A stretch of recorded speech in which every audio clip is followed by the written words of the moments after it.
Hello, আমি শম্পা। 27শে মে আমি আর আমার মামা দুই মেয়ে চলে গিয়েছিলাম দাঁতন। দাঁতন গিয়েছিলাম রানীর 5 বছরের জন্মদিনে।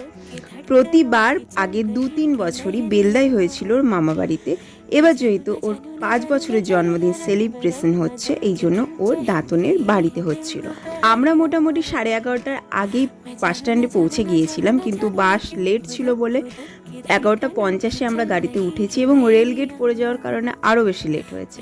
প্রথমেই বড়রা সবাই ওকে আশীর্বাদ করলো এবং কেক কাটিং হলো। কেক কাটিংয়ের পর ও খেতে বসলো। খাওয়া দাওয়ার পর আমরাও প্রাকৃতিক দৃশ্য দেখতে দেখতে ছাদের উপরে খেয়ে নিলাম এবং তারপরে একটু আড্ডা দিয়ে আমরা বেরিয়ে পড়লাম বাড়ির উদ্দেশ্যে। আসার সময় ভীষণ বৃষ্টি হচ্ছিল। কয়েকদিন ধরে যেভাবে গরম পড়েছিল, তো আজকের বৃষ্টিটা খুবই দরকার ছিল।